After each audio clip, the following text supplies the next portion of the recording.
আমরা বিভূতিভূষণ বন্দ্যোপাধ্যায়ের গল্প পাঠ শুরু করেছি। আগের দিন একটি গল্প পড়েছি, অভিশপ্ত। আজকে আরেকটি গল্প পড়ব।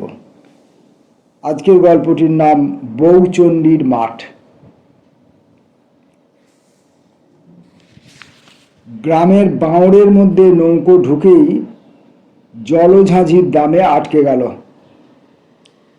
কানুনগো হেমনবাবু বললেন, বাবলা গাছটার গায়ে কাছি জড়িয়ে বেঁধে নাও। বাইরের নদীতে ভাটার টান ধরেছে। নাটা কাঁটার ঝোপের নিচে জল সরে গিয়ে একটু একটু করে কাদা বার হচ্ছে।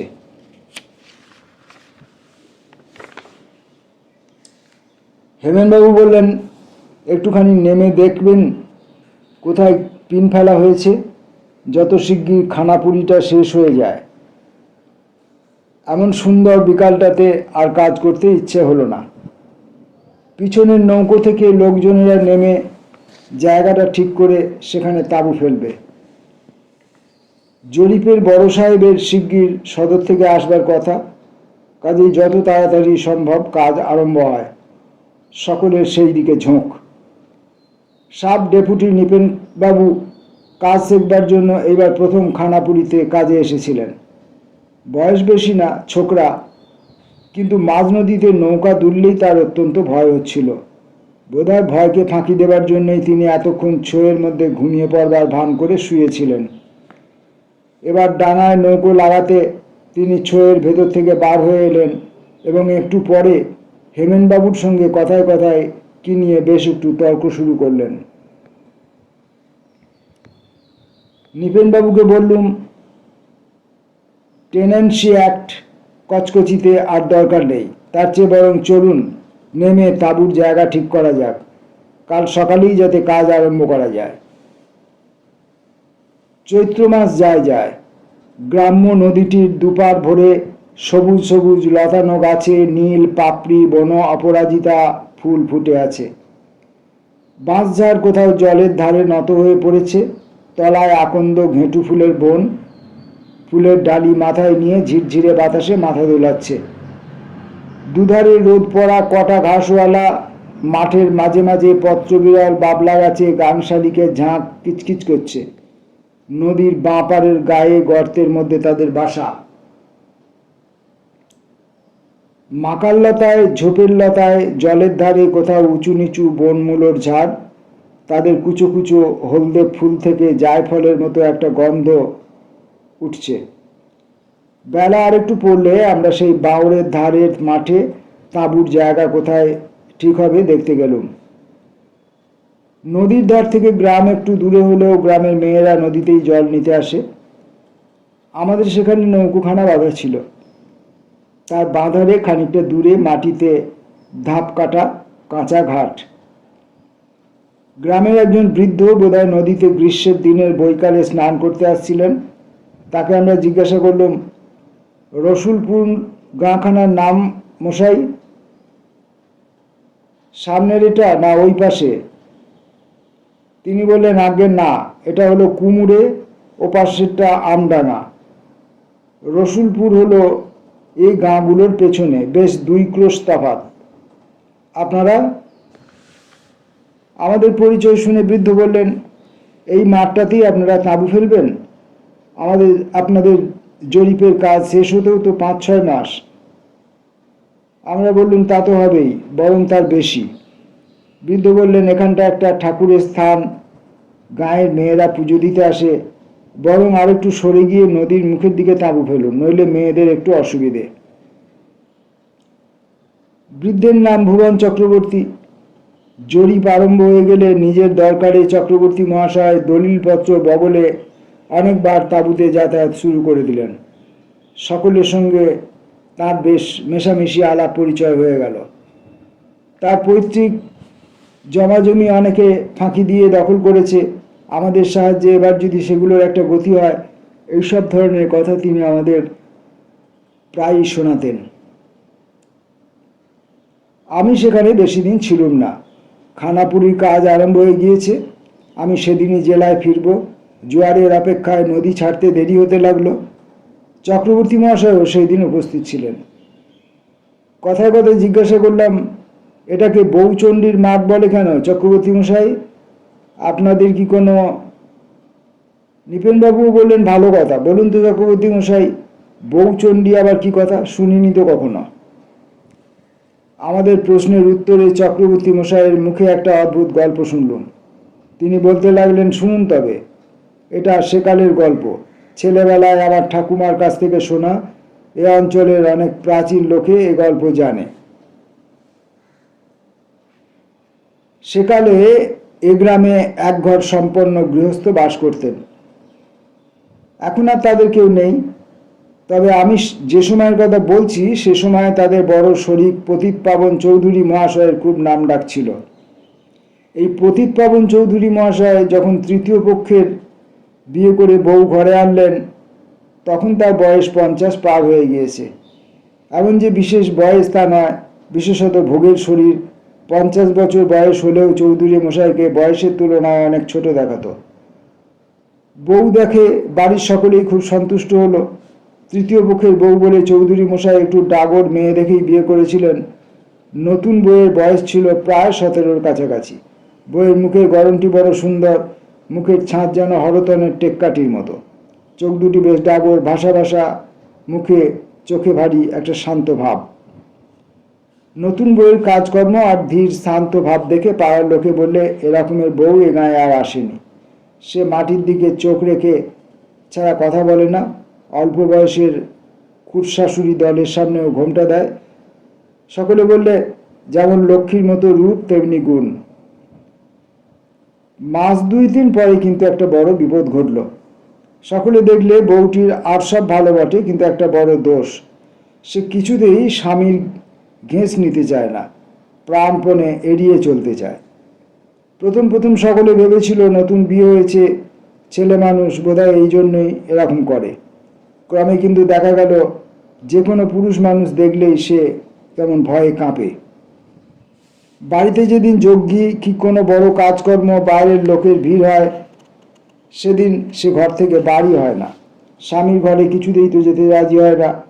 মাসে 2 দিন কি 1 দিন সকলে আদর করে গায়ে হাত বুলিয়ে পাঠাতে যায়। সে জনে জনের পায়ে পড়ে, এর ওর কাছে কাকুতি মিনতি করে, কিছুতেই বুঝ মানে না। পুরুষ মানুষের গলার স্বর শুনলেই কেমন যেন আড়ষ্ট হয়ে পড়ে।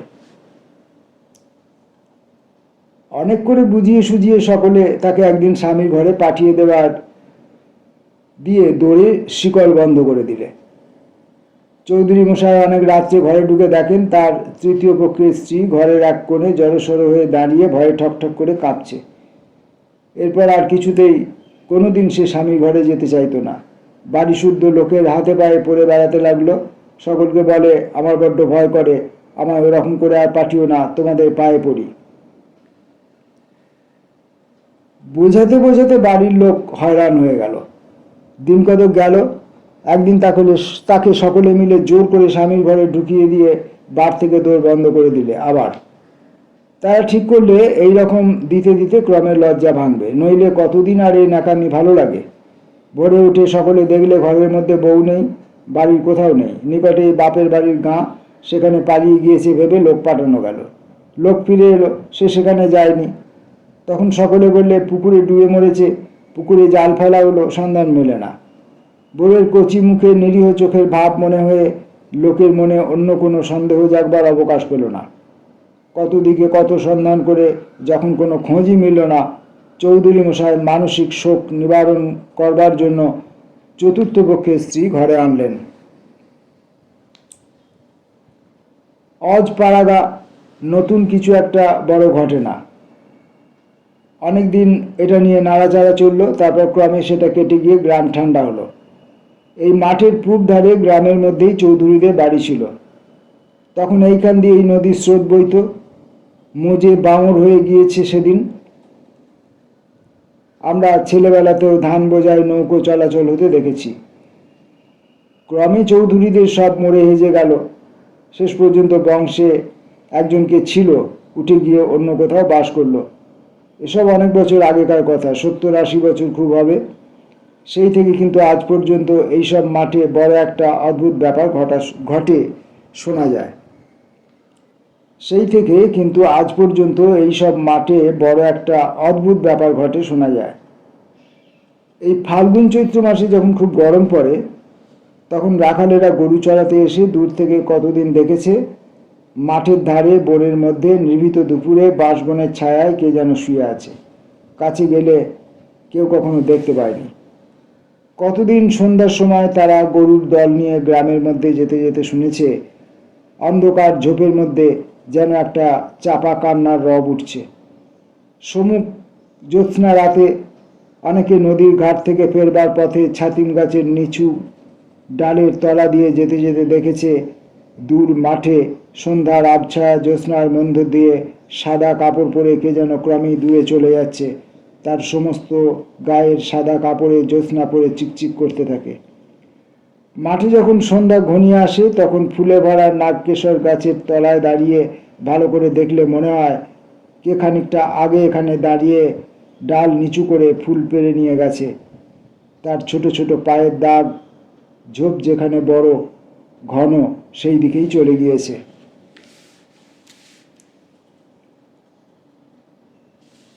মাঠের ধারে এই ছাতিম গাছের তলায় উলোচণ্ডীতলা। চৈত্র সংক্রান্তিতে গ্রামবধূরা পিঠে কাঁচা দুধ আর নতুন আখের গুড় নিয়ে বউচণ্ডীর পুজো দিতে আসে। বউচণ্ডী সকলের মঙ্গল করেন, অসুখ হলে সারিয়ে দেন। নতুন প্রসূতি স্তনে দুধ শুকিয়ে গেলে ওর কাছে পুজো দিলে আবার দুধ হয়। কচি ছেলের সর্দি সারে, ছেলে বিদেশে থাকবার সময় চিঠি আসতে দেরি হলে পুজো মানত করার পরই শিগগির সুসংবাদ আসে। মেয়েদের বিপদে আপদে তিনি সকলকে বিপদ আপদ থেকে উদ্ধার করেন। চক্রবর্তী মশাইয়ের গল্প শেষ হলো। তারপর আরও নানা কথাবার্তার পর তিনি আর সকলে উঠে চলে গেলেন। বেলা বেশ পড়ে এসেছে। সন্ধ্যার বাতাস ছাতিম বনে সুরসুর করে শব্দ হচ্ছে। গ্রামের মাঠটা অনেক দূর পর্যন্ত উঁচু নিচু ঢিবি আর ঘেঁটু ফুলের বনে একেবারে ভরা। বাঁদিকের দূরে একটা পুরনো ইটের পাঁজার খানিকটা ঘন জিউলি গাছের সারির মধ্য দিয়ে চোখে পড়ে। নৌকুর গলুইয়ে বসে আসন্ন সন্ধ্যায় ৮০ বছর আগেকার পলাতকা গ্রাম্যবধূর ইতিহাসটা ভাবতে গেলুম। মাঠের মাঝে উঁচু ঢিবির ওপরকার ঘেঁটু ফুলের ঘন বনের দিকে চেয়ে মনে হলো যে সারা দিনমান সে হয়তো ওর মধ্যে লুকিয়ে বসে থাকে। কেবল গভীর রাত্রে লুকোনো জায়গা থেকে বেরিয়ে আসে। মাঠের মধ্যেও বটগাছের তলায় চুপ করে বসে বসে আকাশের তারার দিকে চায়। পাশের ঝোপের ফুটন্ত বন অপরাজিতা ফুলের রং মিলিয়ে নদী বয়ে যায়। ছাতিম বনে পাখিরা ঘুমের ঘোরে গান গেয়ে ওঠে। ওপার থেকে হু হু করে হাওয়া বয়। সে ভয়ে ভয়ে মাঝে মাঝে পূব দিকে চেয়ে দেখে ভোরের আলো ফোটবার দেরি কত। সন্ধ্যা হয়ে গেল। বনের উপর নবমীর চাঁদ উঠল। একটু পরেই জোয়ার পেয়ে আমাদের নৌকো ছাড়া হলো। জলের ধারের আধার ভরা নির্মিত ঝোপের মধ্য থেকে সত্যিই যেন একটা চাপা কান্নার রব পাওয়া যাচ্ছিল। সেটা হয়তো কোনো রাত জাগা বনের পাখির কি কোনো পতঙ্গের ডাক। বাঁওড়ের মুখ পার হয়ে যখন আমরা বাইরের নদীতে এসে পড়েছি, তখন পিছন ফিরেছে নির্জন মাঠের সাদা কুয়াশায় ঘোমটা দেওয়া ঝাপসা জ্যোৎস্না রাত্রি অল্পে অল্পে লুকিয়ে চোরের মতো আত্মপ্রকাশ করছে। অনেককাল আগেকার সেই লজ্জাকুণ্ঠিতা ভীরু পল্লী বধূটির মতো।